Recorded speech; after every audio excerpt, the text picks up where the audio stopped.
Ah.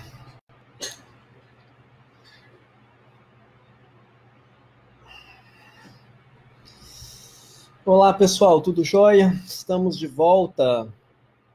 Eu vou enrolando um pouquinho aqui, enquanto o pessoal está voltando, falar um pouco dos seminários, né? Enfim, a gente tem nas próximas aulas, né, os seminários, e como a gente assim, ainda não pensou aí essa questão, né, quer dizer, não pensamos, a gente está pensando, mas a gente não conseguiu decidir por uma metodologia. Eu vou oferecer para vocês e deixar na comunidade. Eu estou tentando decidir o que a gente poderia fazer enfim, eu estou entendendo que talvez o momento seja da gente fazer uma discussão nessas aulas, discutir as obras, né, fazer uma discussão bem aberta das obras e depois a gente tem um tempo posterior para combinar, para que os alunos enviem os produtos, né, dos seminários. Enfim, vamos conversar nisso aí, vamos negociar, estou aberta a negociações, né? Sei que é uma condição atípica, obviamente não vou levar essa disciplina no mesmo ritmo e no mesmo grau de exigência de uma disciplina presencial, porque né, sei que tem muitos elementos que estão saindo prejudicados aí, né, da própria possibilidade da qualidade de tudo, né, da aula, da nossa interlocução. A gente está tentando fazer o que é possível, mas né, sabemos dessas limitações. Então, diante dessas limitações também, acho que a gente poderia negociar uma maneira mais interessante de proceder com esses seminários, né? Vamos ver o que a gente consegue aí. O pessoal que for chegando vai dando um sinal de fumaça aqui no comentário, só para eu saber quem que tá.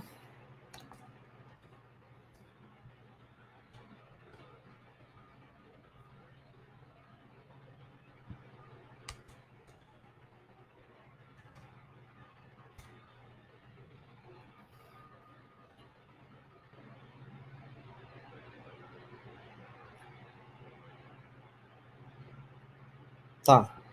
Ok, temos 7 pessoas. Eu vou retornando, então. Então, pessoal, isso tudo, né, que a gente está vendo até o momento, toda essa trajetória, né, que a gente fez a partir da teoria do imaginário simbólico do real, da tríade de Lacan. Vamos ter uma visitinha aqui. Vem cá para você dar um oi, ó. Passando aqui para dar um oi, tomando uma limonada. Tudo jóia? Até mais tarde, então. Depois você vem cá, depois a gente.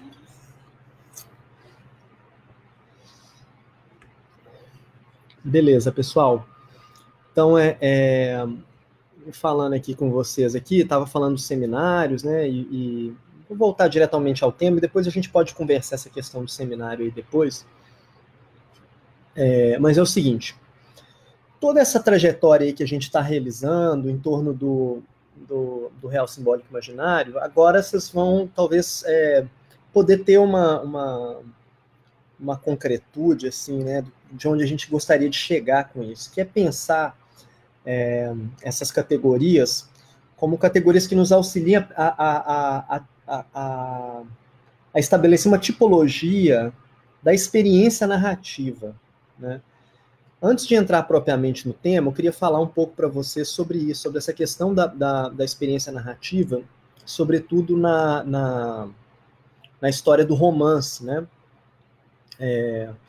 Então, assim, na história do romance, você vê, e aí na nossa disciplina a gente tem alguns materiais que podem nos ajudar a pensar isso, né? Então, um romance lá como Vítimas e Algozes, né? E sobretudo a história do pai Raiol, que a gente está selecionando para trabalhar aqui na disciplina, você vê um tipo de narração específica.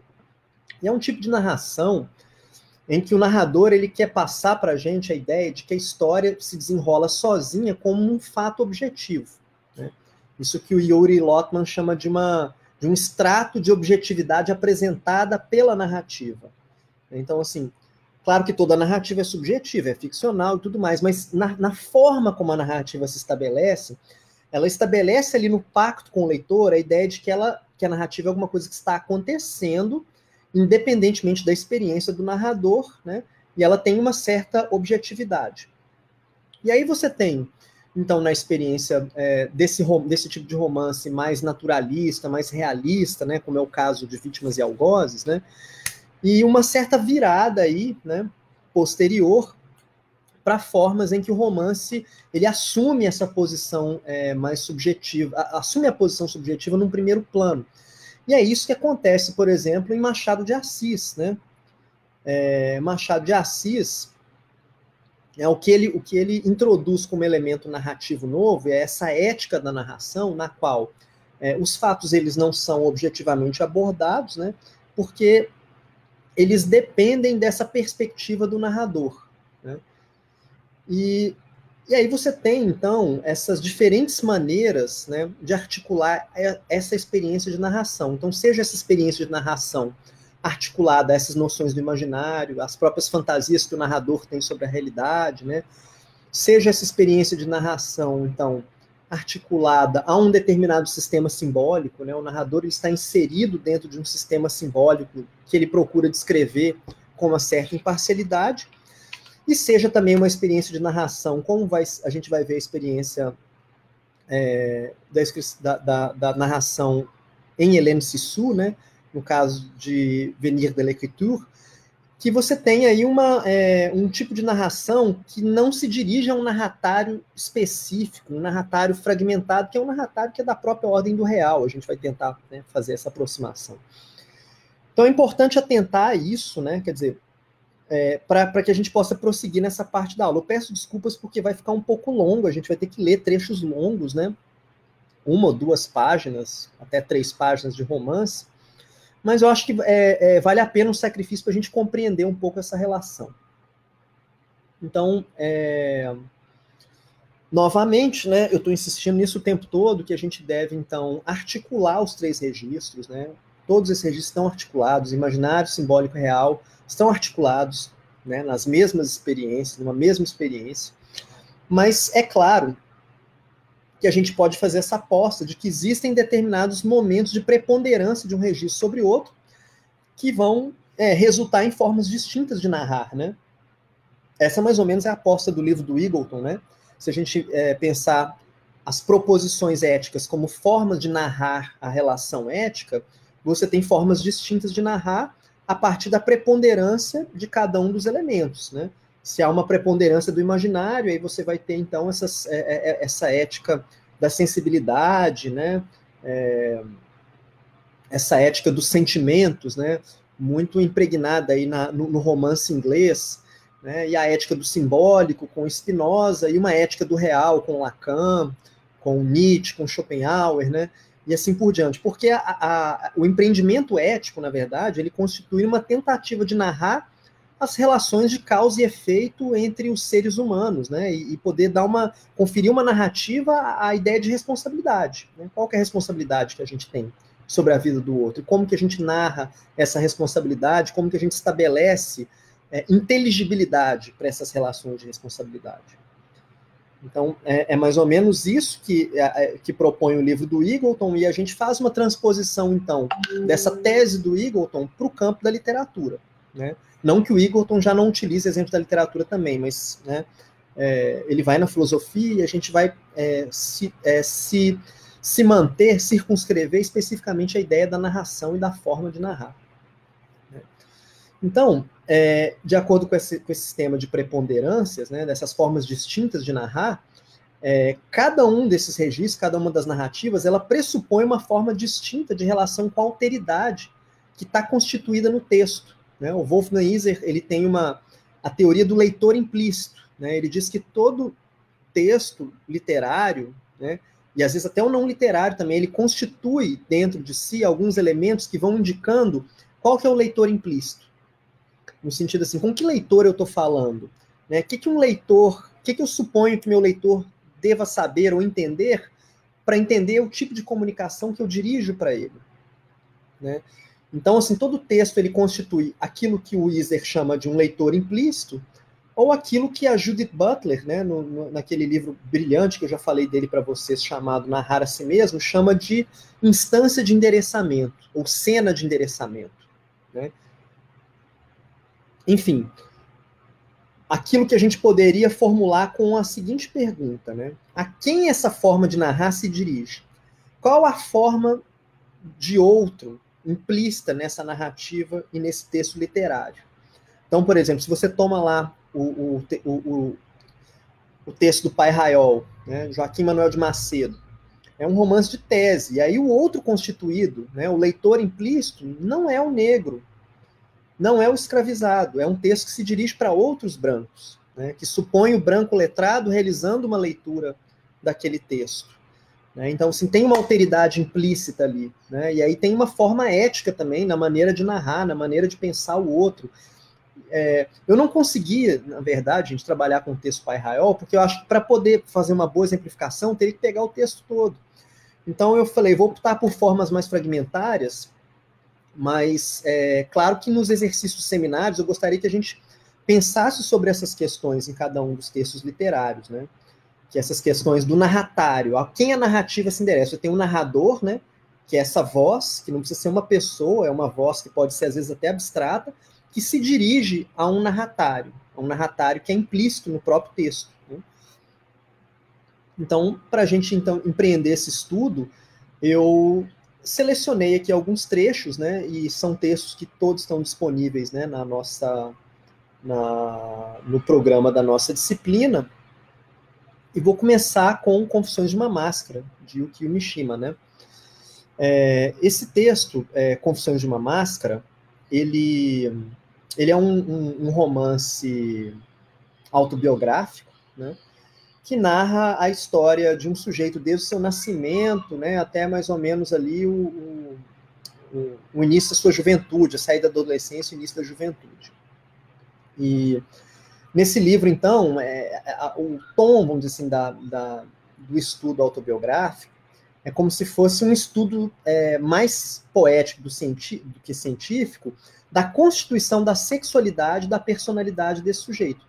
Esse sujeito é um sujeito específico, né? É um cara que está vivendo a Segunda Guerra Mundial no Japão, que não foi convocado para lutar no exército, e por uma razão que pode, a princípio, parecer estranha, mas quando a gente contextualiza isso, né, dentro da situação da Segunda Guerra Mundial no Japão, toda a propaganda de guerra, a gente entende que há um trabalho ali de uma certa erotização da morte, né? O soldado japonês, ele não se rendia, ele lutava até morrer.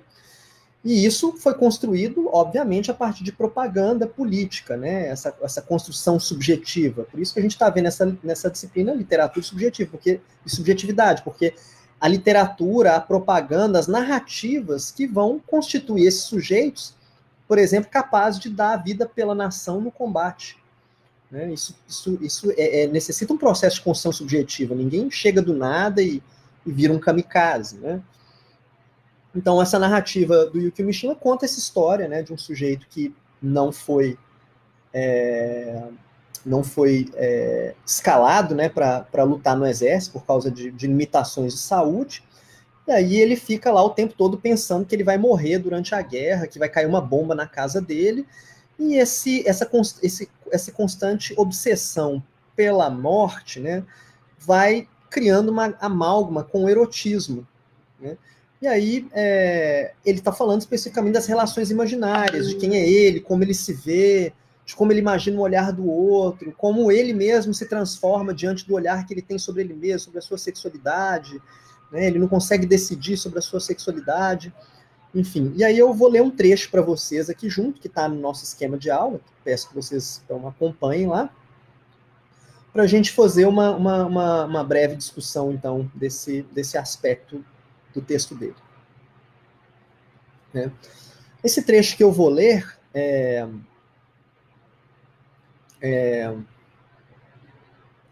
uma... Deixa eu ver, eu vou ter que pegar o outro, porque... Peraí, só um minutinho, tá, gente? Eu vou pegar o livro aqui mesmo, vai ser mais fácil.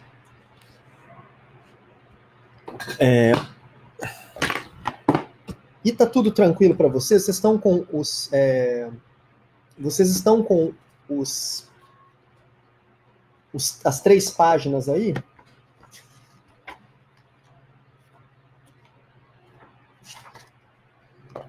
Então tá aqui o livro, eu vou ler para vocês um trecho, tá?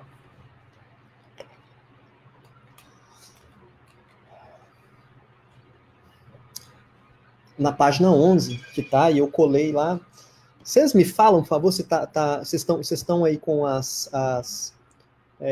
com as páginas desse texto no esquema de aula, tá tudo ok? Eu vou começar com a leitura, então.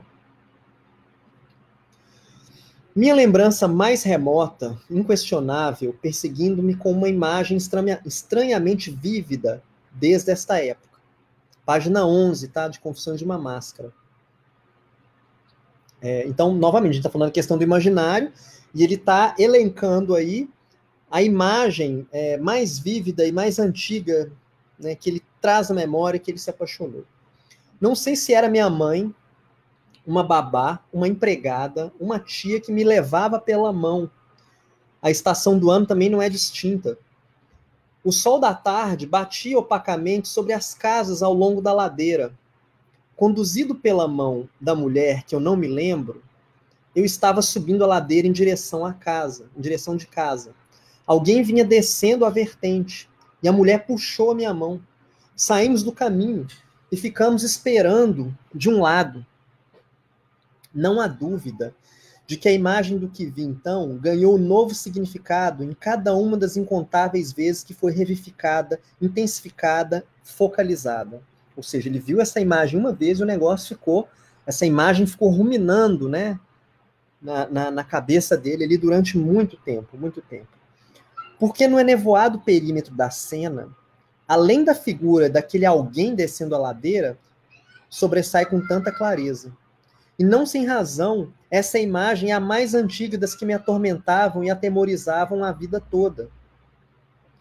Quem vinha em nossa direção era um jovem com belas faces rosadas e olhos brilhantes, usando um rolo sujo de pano em torno da cabeça à guisa de carneira. Descia a vertente carregando uma canga de baldes de fezes noturnas num ombro, habilmente equilibrando o peso com os passos. Estava vestido como um operário, com os sapatos de sola de borracha e gáspia de lona preta, que deixava os dedos à mostra. A calça justa de algodão azul escuro, do tipo chamado puxa-coxas. A atenção com que examinei o jovem foi inusitadamente cerrada para uma criança de 4 anos. Embora na época eu não percebesse isso claramente, para mim ele representou a primeira revelação de um certo poder. A primeira notificação de certa voz estranha e secreta.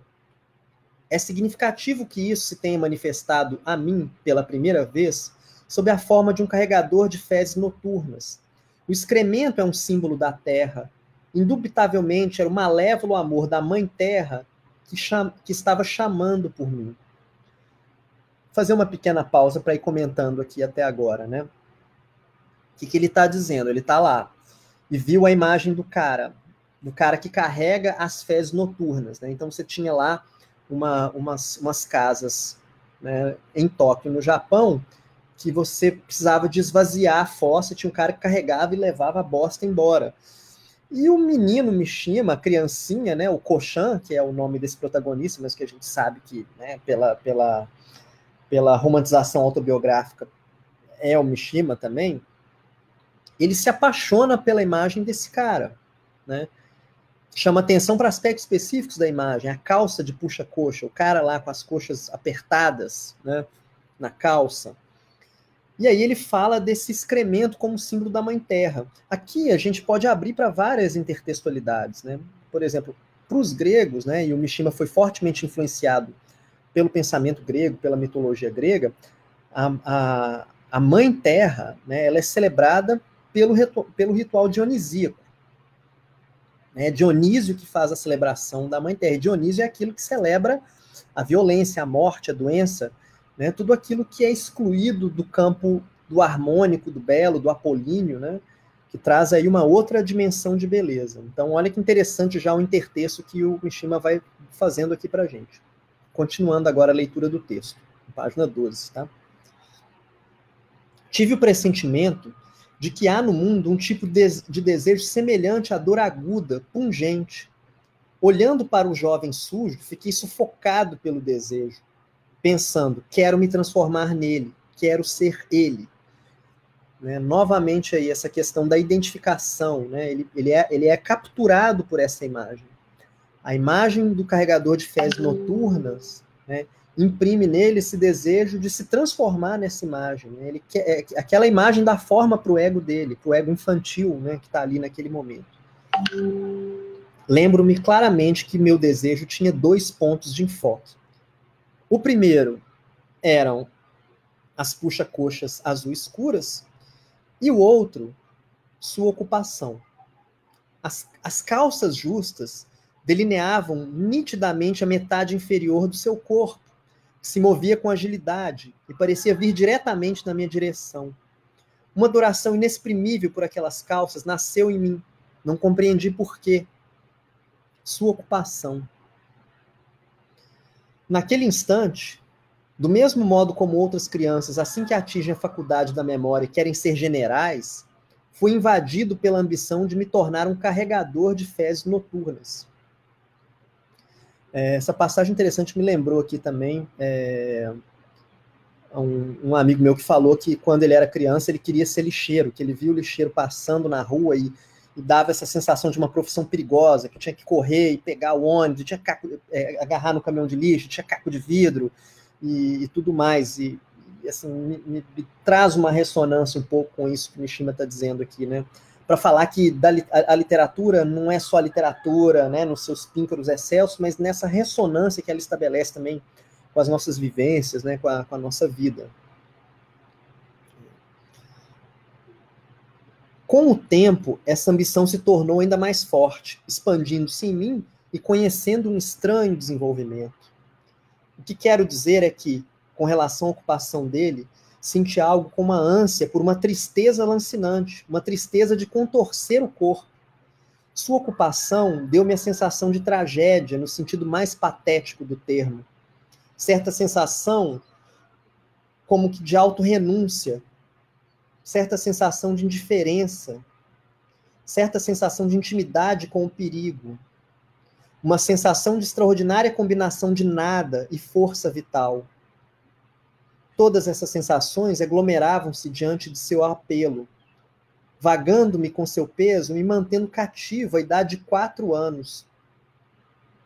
Eu provavelmente tinha uma noção errada do trabalho de um carregador de fezes noturnas. Provavelmente haviam me falado de alguma outra ocupação.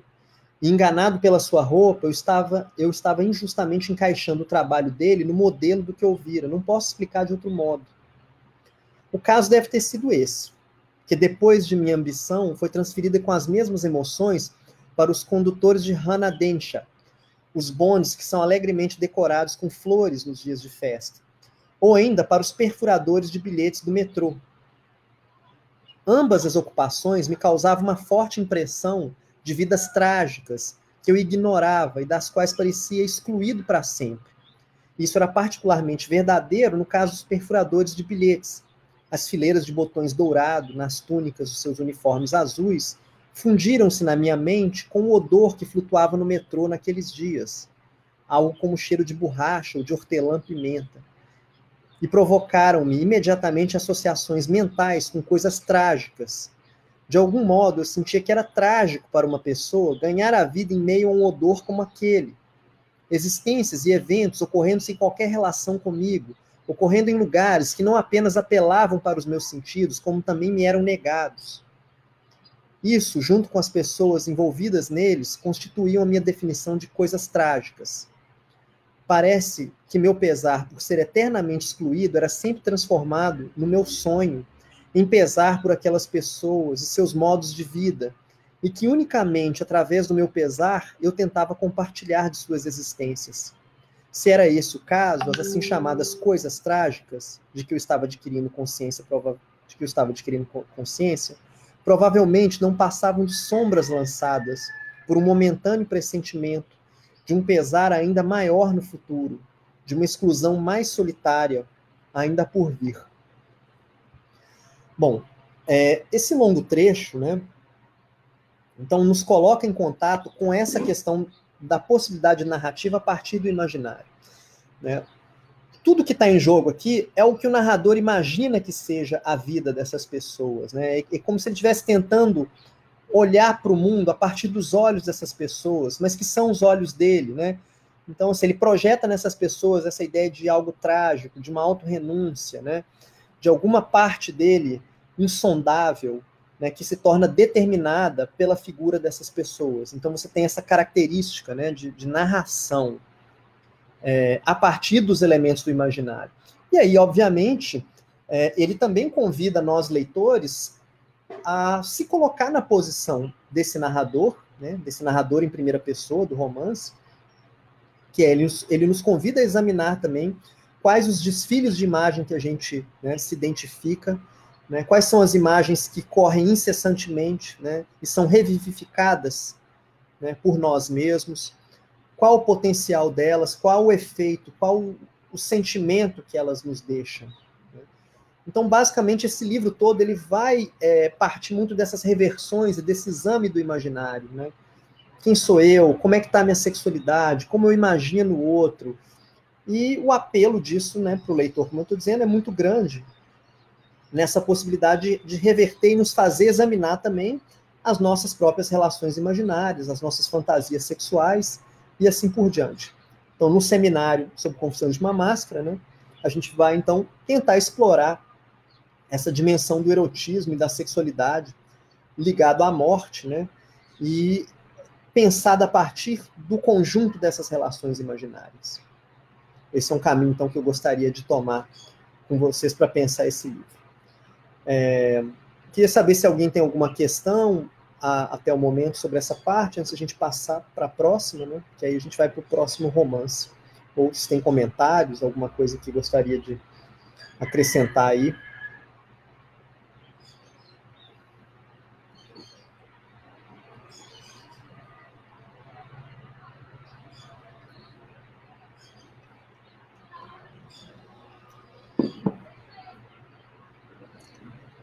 Bom, não havendo questão no momento, eu vou seguir então. Vocês podem, né, fazer as questões também depois. Espero que esteja tudo tranquilo aí para vocês acompanharem. Tá?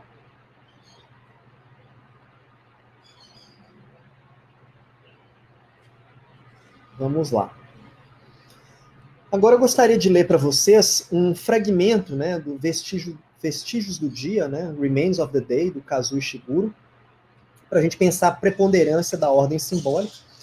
Falando brevemente desse romance, esse romance é um romance premiado do Kazuo Ishiguro. Ele foi feito um filme, né? Tem uma versão fílmica desse romance, que é estrelada pelo Anthony Hopkins, né? O Anthony Hopkins faz o papel do Steves, né? Que é o mordomo, e é uma narrativa da perspectiva do mordomo. O que está em jogo nessa narrativa? A história é também uma história contada em primeira pessoa, né, de um narrador, isso que a tipologia da narração do romance inglês chama de um non-reliable narrator, que é um narrador não confiável, um narrador que não está vendo tudo. E aí no romance você consegue ver essa discrepância entre aquilo que o narrador consegue enxergar e outras coisas que estão acontecendo, né? E o romance, então, ele narra uma história acontecida entre a Segunda Guerra Mundial, o final da Segunda Guerra Mundial e o período, né, pós-Segunda Guerra Mundial, assim como Confissões de uma Máscara, né, também se passa no pós-guerra, né, entre o período da guerra e no pós-guerra. E em Vestígios do Dia, você tem, então, essa história que é um mordomo que trabalhou para um lord inglês muito importante, né, do ponto de vista das relações políticas. Só que esse lord inglês, o Lord Darlington, né, ele foi um colaboracionista nazista, né? No livro, então, fica totalmente claro se ele chegou a ser um colaboracionista ou se ele foi uma das pessoas que tentou uma negociação com Hitler, né, tentou uma negociação para que houvesse um acordo de paz entre a Inglaterra e a Alemanha, mas às custas de uma certa conivência aí com o nazismo, né? E é muito interessante, esse livro é belíssimo, vale a pena, o filme também, se vocês tiverem a chance de assistir.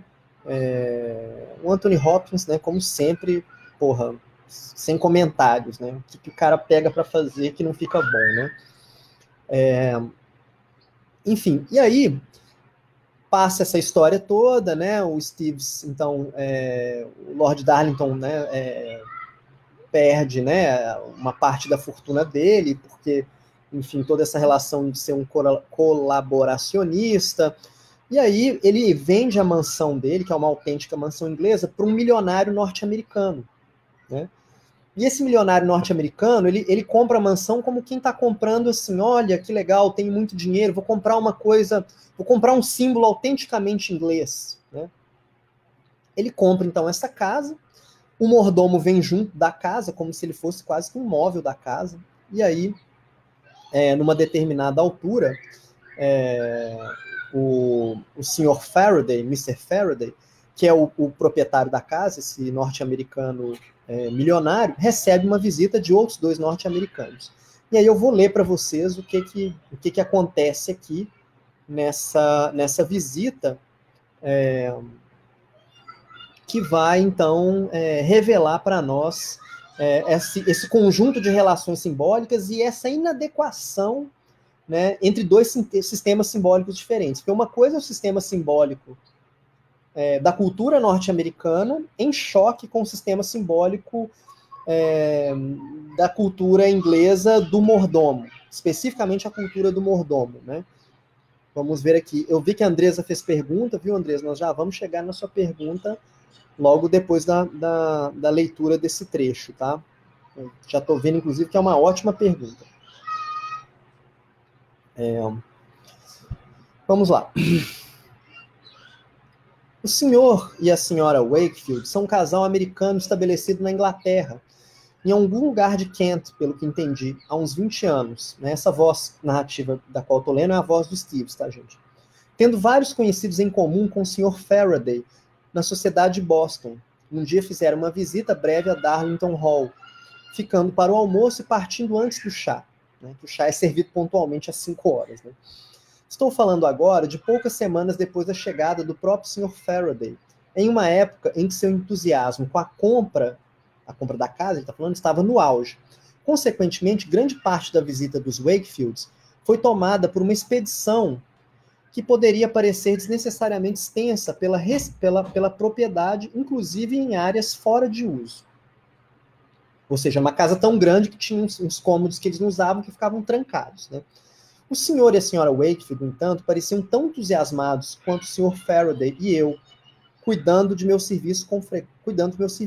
Com frequência ouvi exclamações de admiração vindas da parte da casa onde eles se encontrassem. O Sr. Faraday tinha iniciado a visita pelo topo, e ao chegar ao andar térreo para mostrar aos visitantes a magnificência dos aposentos ali situados, ele parecia muito entusiasmado, assinalando detalhes nas cornijas e nas molduras das janelas, descrevendo com certa pomposidade o que os lords ingleses costumavam fazer em cada aposento. Embora eu naturalmente não tenha feito uma tentativa deliberada de escutar, não pude deixar de entender o sentido do que se dizia e surpreendi-me com a extensão do conhecimento de meu patrão, o qual, apesar de um ou outro comentário infeliz, traía um profundo entusiasmo pelos costumes ingleses. Mas ainda percebia-se que os Wakefields, em particular a senhora Wakefield, não eram eles próprios de modo algum ignorantes das tradições de nosso país. E deduzia-se pelos diversos comentários por parte deles que eram também proprietários de uma casa inglesa de alguma suntuosidade.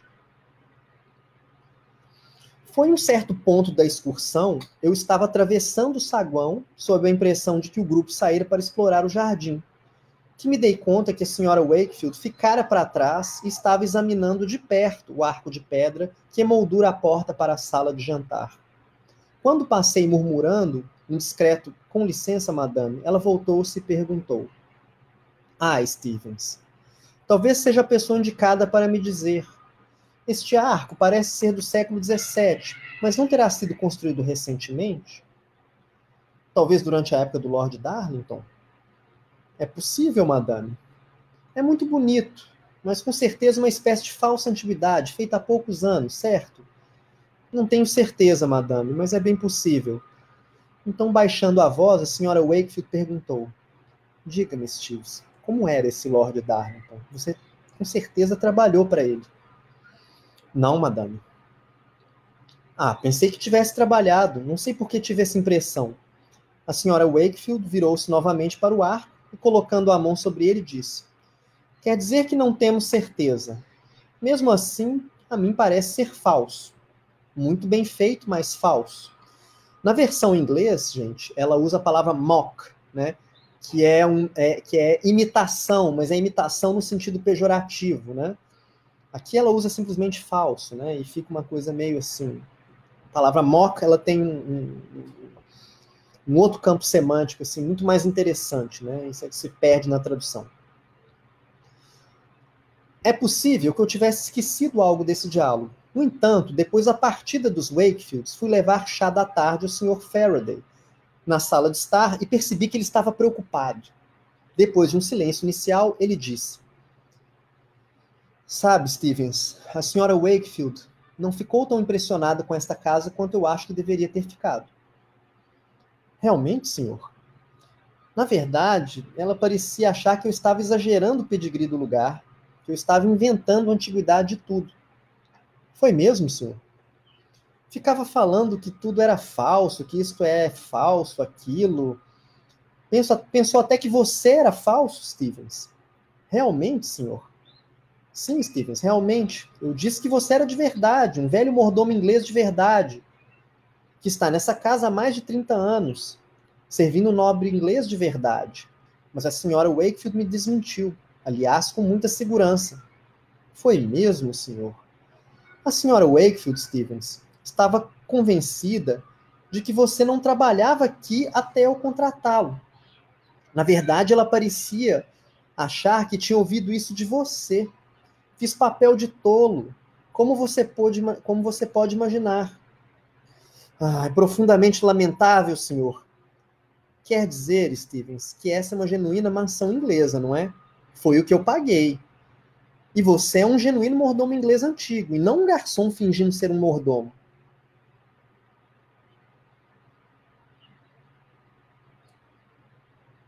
Aí, desculpa, comer um pedaço aqui, não, extremamente está dado uma imagem ligeiramente enganosa.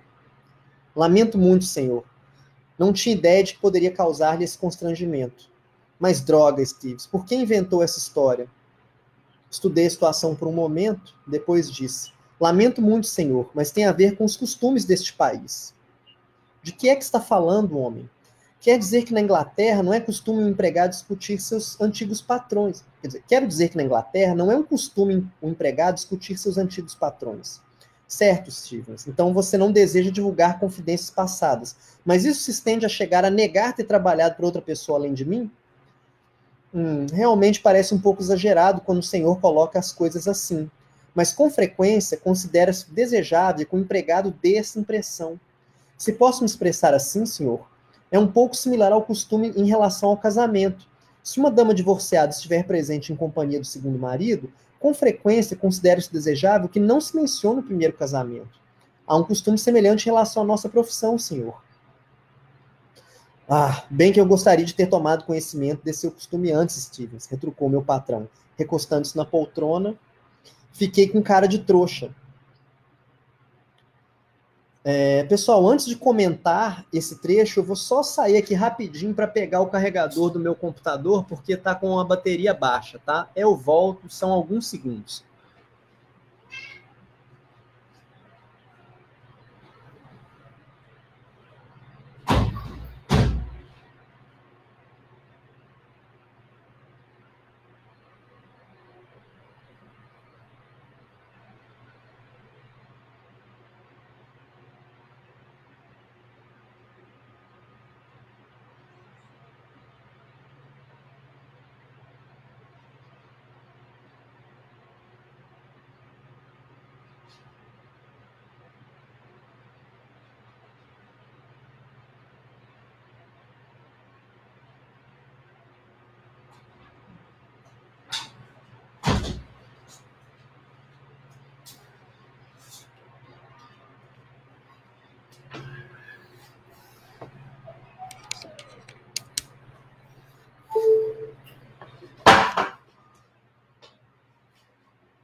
Então, pessoal, olha que interessante, né, essa situação que a gente acabou de ler aí.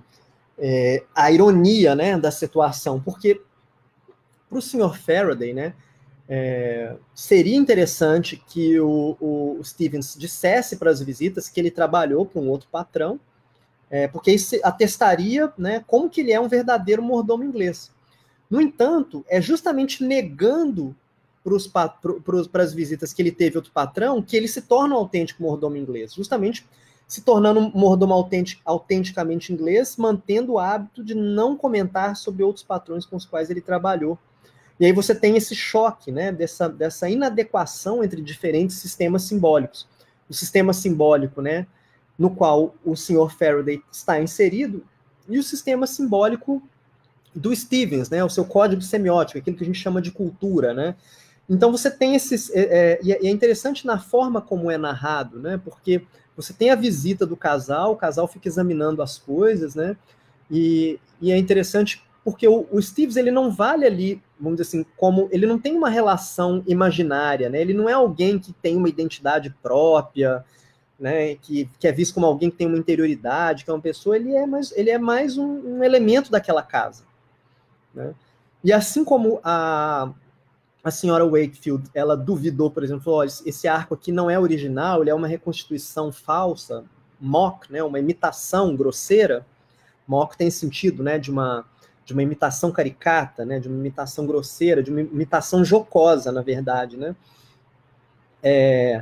Assim como o arco era imitação, era uma coisa falsa, o Stevens também era, né.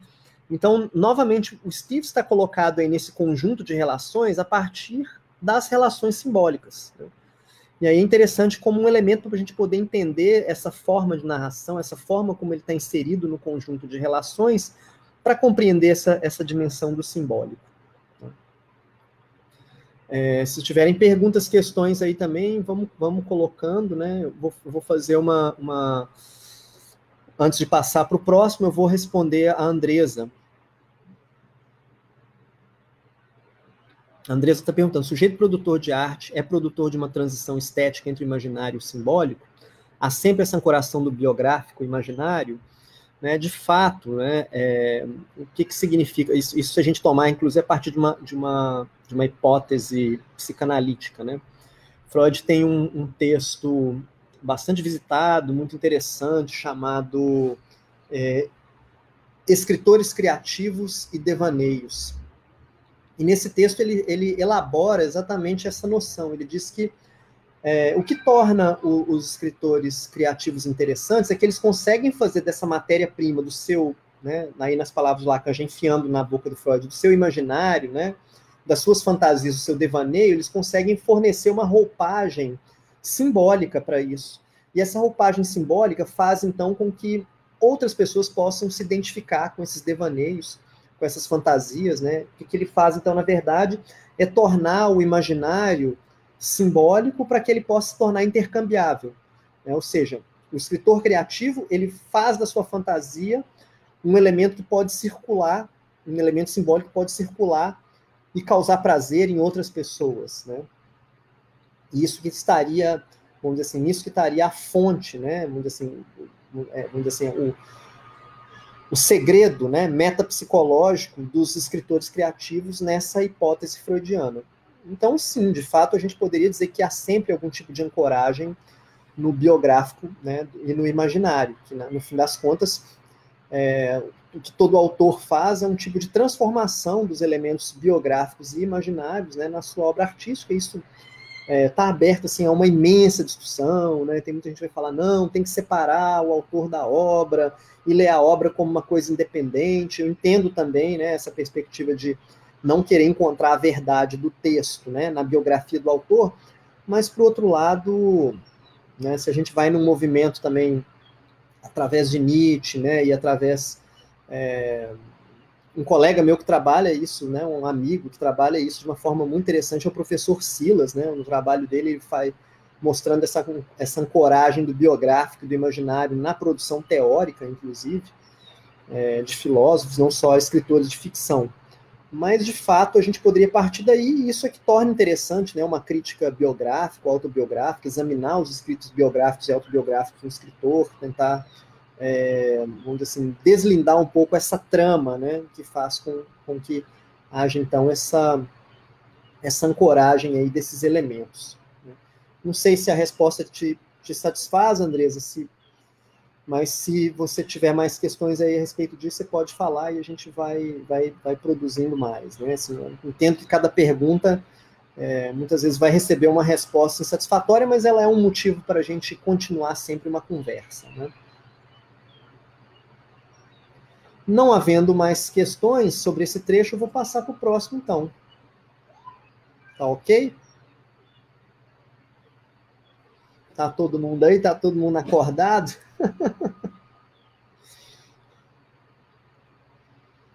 Beleza, Andresa. Valeu. Bom, fazendo o pessoal dormir, né, também. Vamos lá. Agora, eu gostaria de trazer para vocês, né, alguns trechos desse livro, né, Venir de l'Écriture, da Hélène Cixous.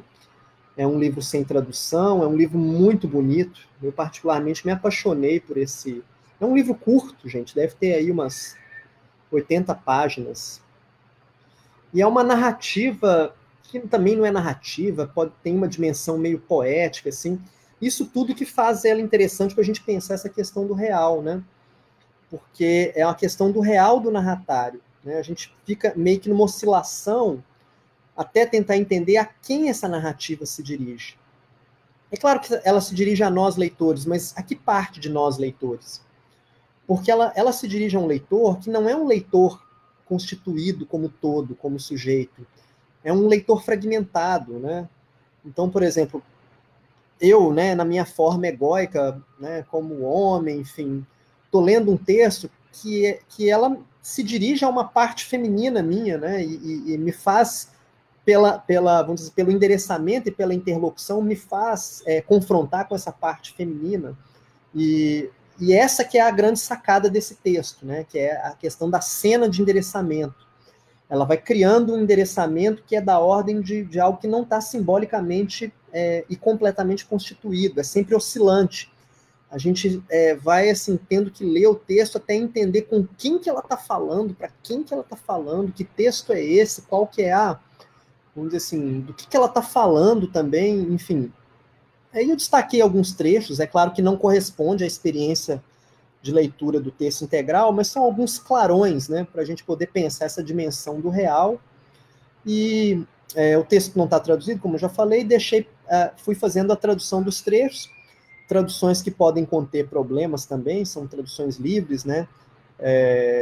Quem me ajudou nesse trabalho, um pouco revisou para mim, foi uma colega de vocês que defendeu doutorado recentemente, que foi orientada pelo professor Vinícius Carvalho, a Natália Salomé. A gente escreveu um artigo junto sobre a Hélène Cixous. Se alguém tiver interesse, eu posso disponibilizar o artigo também. Esses trechos que estão aqui são trechos que a gente utilizou no artigo e foi traduzindo junto. Né?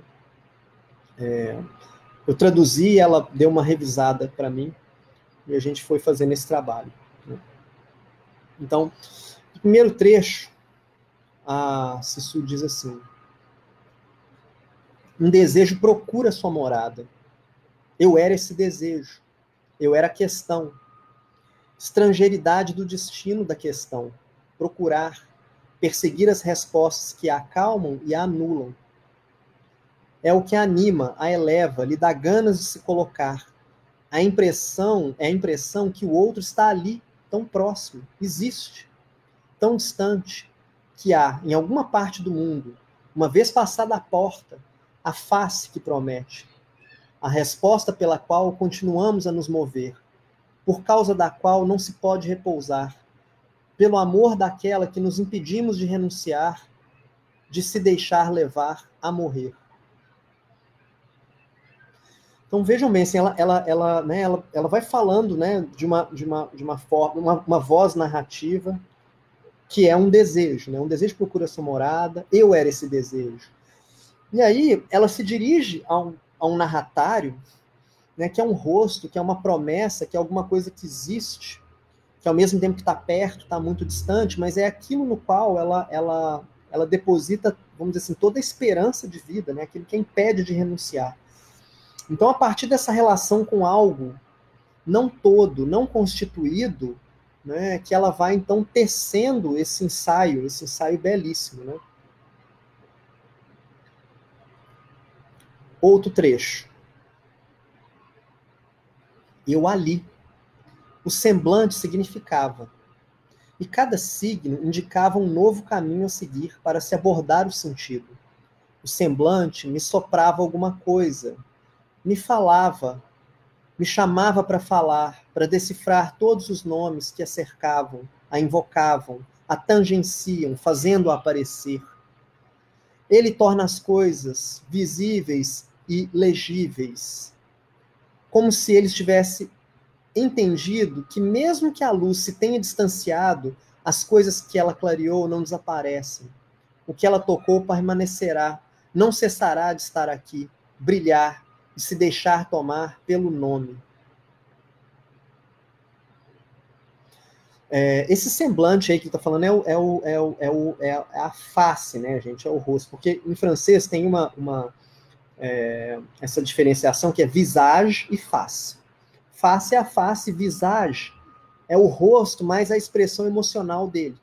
É o que também em inglês a gente equivale à tradução de face e countenance. Né? Countenance é a face, mas com a expressão emocional. Né? Então ela está falando dessa leitura de um rosto que é desconhecido. E esse rosto indicando caminhos para que ela possa extrair sentido. Veja que ela não está falando do simbólico, né, nem das palavras, ela está falando de alguma coisa não simbolizável, né, e que pode ser da dimensão do imaginário também, é claro, mas que permite esse caminho para o sentido, alguma coisa que convida a falar. É uma inadequação, é uma falta que convida para a fala, para a decifração, né, que tangencia, que torna as outras coisas visíveis e legíveis. É uma ausência, uma espécie de coringa, né, que torna o resto visível.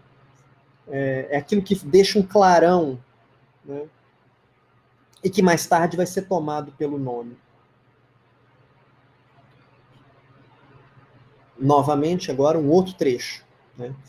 Aqui nesse trecho, em determinado momento, a Sissu, então, ela vai se dirigir nesse narratário, e aí ela começa também a colocar no horizonte da narrativa dela um homem, um editor, que é alguém que não quer publicar os livros que ela escreve.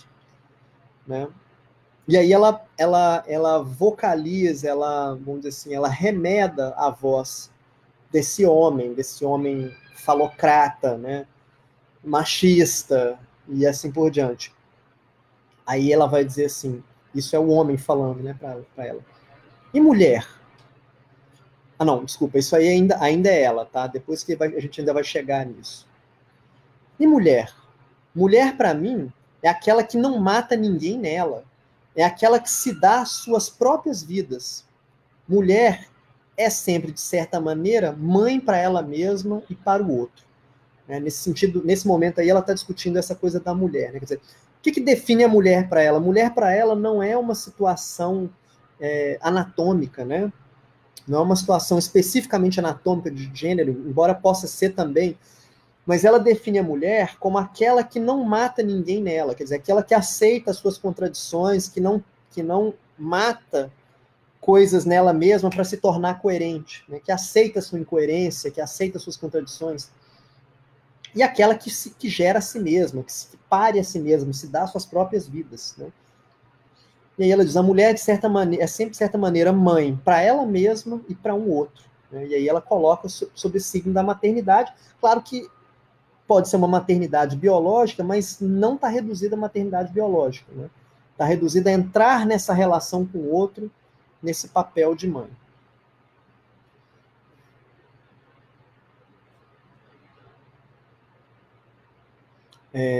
Ok, Silvânia, eu vou mandar o artigo para você. Vamos continuar aqui. Mais um trecho. Agora sobre as loucas. Né? Vamos lá, na nossa tradução. Tradução nossa de cada dia nos dai hoje.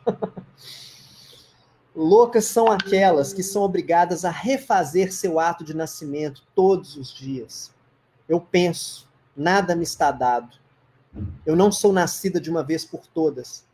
Escrever, sonhar, dormir, ser minha própria filha a cada dia. Afirmação de uma força interior capaz de olhar a vida sem morrer de medo.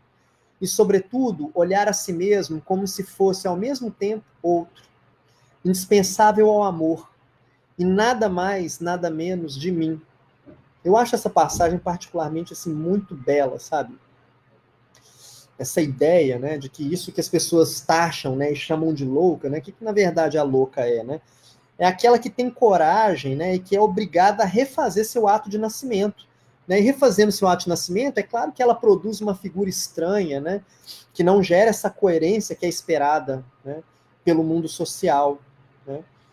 E aí ela vive nesse mundo em que nada está dado para ela, que ela não está nascida de uma vez por todas, né, que ela está refazendo essa luta a todo tempo. Eu acho muito bonito essa ideia, né?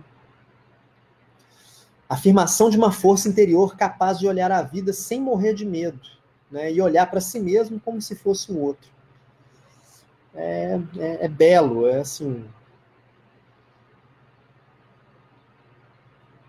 Agora para um outro trecho, né? Também tradução nossa, perdoai as nossas dívidas tradutórias, né? Os nossos erros de tradução.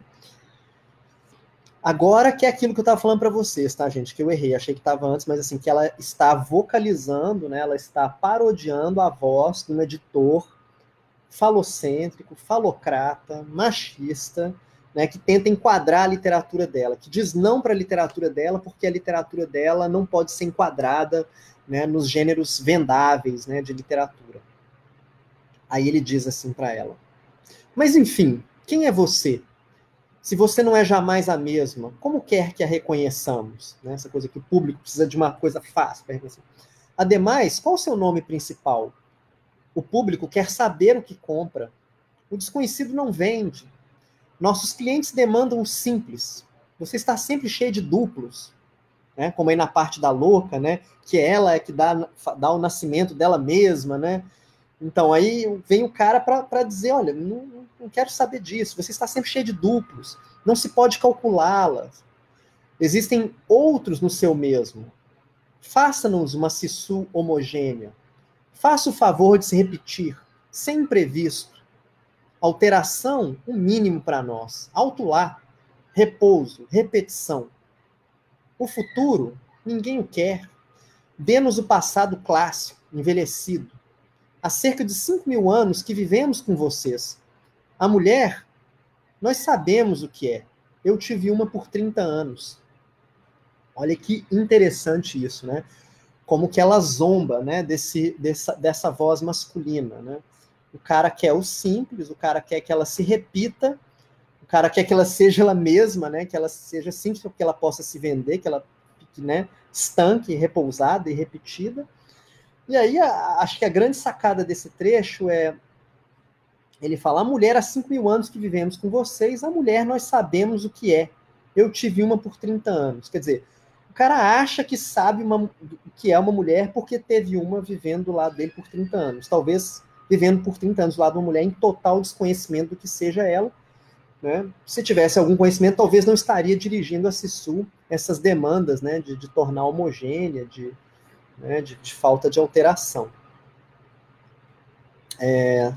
Bom, pessoal, basicamente é isso, né, que eu gostaria de tratar com vocês. Assim, então, fazendo uma síntese aqui agora para resumir: imaginário, simbólico, real. Né?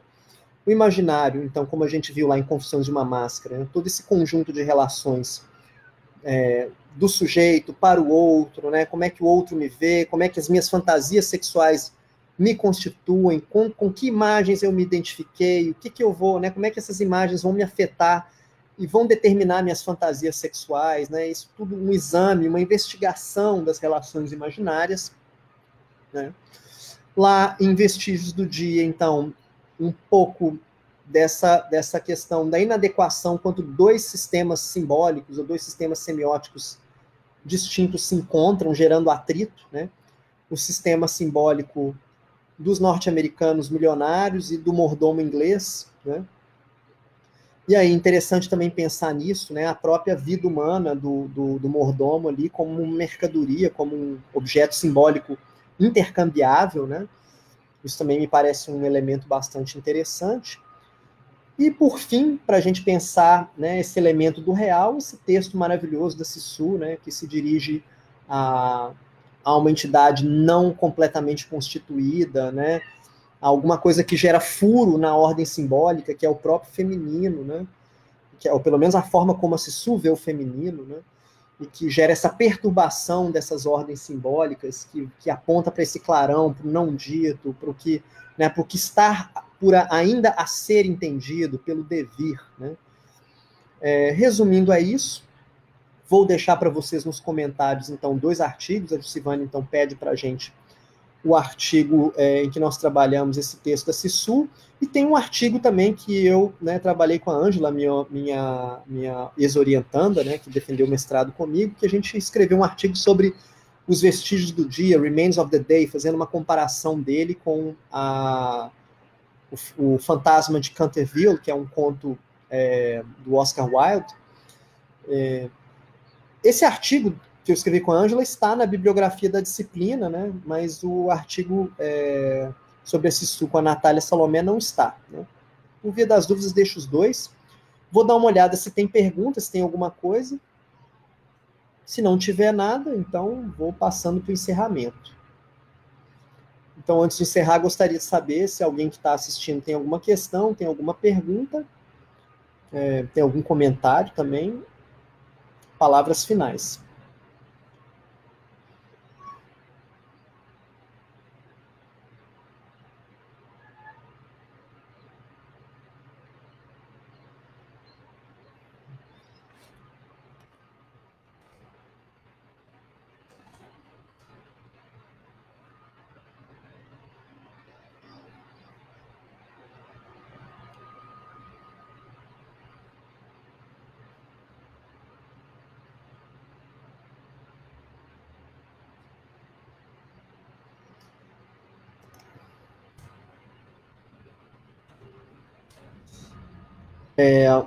Está aí no link, então, pessoal, o artigo, né, que foi escrito para a revista Polifonia, a revista do nosso programa, do PPGEL, né, sobre a obra da Sisu. Na verdade, a gente aborda esse livro e mais alguns outros elementos dispersos, está mais centrado nesse livro mesmo.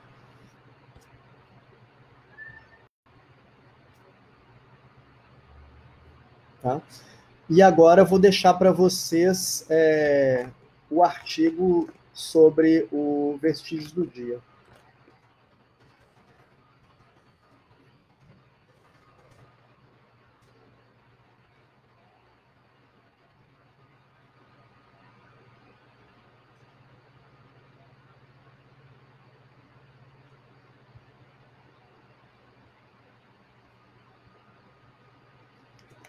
Quem tiver a chance de ler, né, e quiser fazer uma interlocução, comentar, a gente está aberto aí, vai ser ótimo.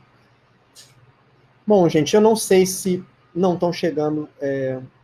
então, Débora está perguntando o trabalho final. Eu, em breve, vou fazer um comunicado na página da comunidade para falar do trabalho final, tá, Débora?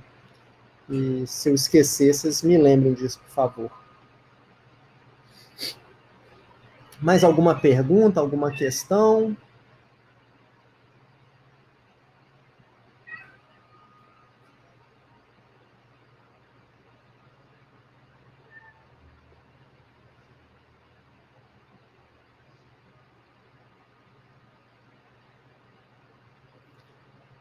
Bom, pessoal, basicamente, então, era isso. Quero agradecer aí a presença de todo mundo aí, né?